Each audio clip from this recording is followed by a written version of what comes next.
I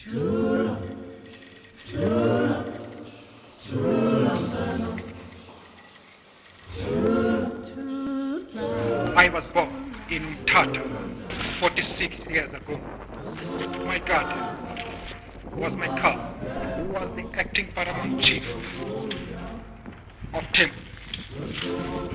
Today, I am attracted by the ideas of a classless society, an attraction which springs in part from Marxist reading and in part from my admiration of the structure and organization of early African societies in this country. I feel and believe that our roots determine us. They make us who we are. And if you detach yourself from who you are, that's when you start to lose yourself. We feel honored to be here in the same village with the great man. Madiba grew up like any Xhosa boy. He looked after cattle here. So the way they used to slide to the stone because they were wasting time. What do? I read and I play after reading. I do my homework and I go play. I want to be a monkey. They are very much. She said he is his hero because he saved her life. The whites were abusing because this world was them.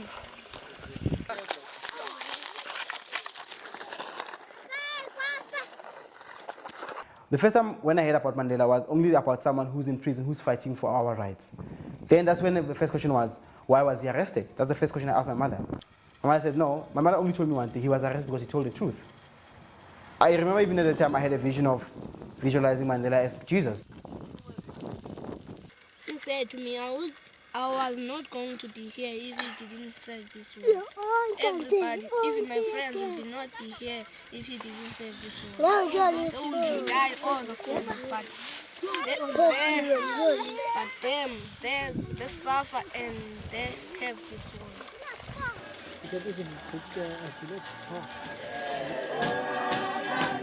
Taught in Sunday school, or it's school that Jesus died because of the truth. And here's my mother telling me that Mandela died because he was telling the truth.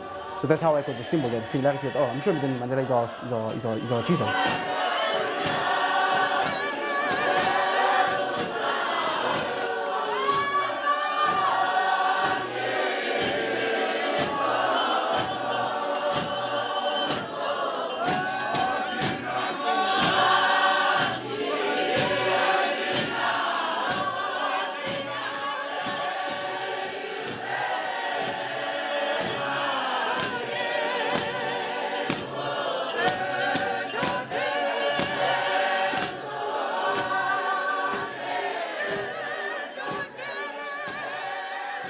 En este lugar se inició la leyenda. Junto a esta iglesia estaba la escuela del hombre que cambiaría para siempre la historia de Sudáfrica. The opportunities for black people were very small, but nevertheless there was a substantial minority of them who had studied religious schools, and practically all the leaders like Mandela, Tambo, and the others were in those schools. The land, then the main means of production, belonged to the tribe. There was no rich or poor, and there was no exploitation. In the villages, you have less schools. You have high schools being very far from where people are. So that will obviously affect the level of education amongst the society and amongst the community.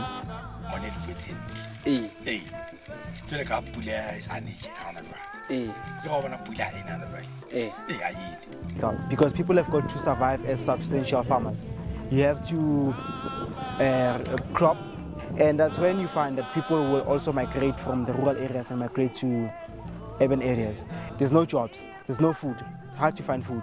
people survive on a very low income, source of income. It's supposed to be a nice place than this one, but what can we do? So the youth is staying, is going around. There is no jobs. They are still sitting at homes, watching the sun going till the end of the day. La vida en las zonas rurales sigue siendo difícil en la Sudáfrica del siglo XXI. Mopite conoce bien esa realidad. También creció en una pequeña aldea sin lujos ni facilidades. Pero el contexto de Mandela pronto cambió. A los 9 años su padre murió y fue adoptado por el rey de los Tembu. Su educación en un ambiente noble y sin penurias le mantuvo alejado del racismo y de las bajas expectativas que sufrieron la mayoría de los sudafricanos negros de su generación. So if he had remained in the Transkei, he would have been a chief and a senior chief. So from childhood he was trained to be a leader. And then over the years he evolved into leadership positions. I think he's a proudly African leader, but he also confesses to being an Anglophile. Mandela fue de los pocos negros que consiguió estudiar en la Universidad Fort Hare, la única en la que dejaban matricularse a los no blancos y donde conoció a gran parte de sus futuros compañeros en la lucha contra el apartheid. La universidad supone el despertar de la conciencia política de Mandela y pronto le expulsan por organizar protestas. Poco después de regresar a Kunu, su inconformismo le hizo huir a Johannesburgo para evitar un matrimonio de conveniencia.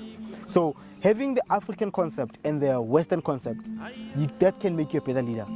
But you first have to have affection for the people that you're leading. He knew that exactly someone who lives in the rural areas, what their challenges and what are their daily difficulties. Who was destined to be a leader. He was taller, more handsome, better dressed, more articulate than anyone else. But he considered himself as part of a collective and not as an individual. In the rural areas, you find a chief being someone who's responsible for the entire community.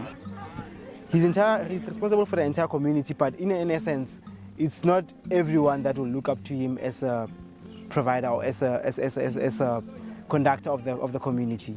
As opposed to the level that Mandela went through. Mandela was much of a idol, someone who actually had to represent all races, all nations, and across all age groups. So he was much more, he grew from a lower level to a higher level. He would have just stayed probably in Transkei and became the chief of few people that he was. But his love and his affection for the entire South Africa grew larger and drove him to go to urban areas and to find a better life and to become a father of the entire nation.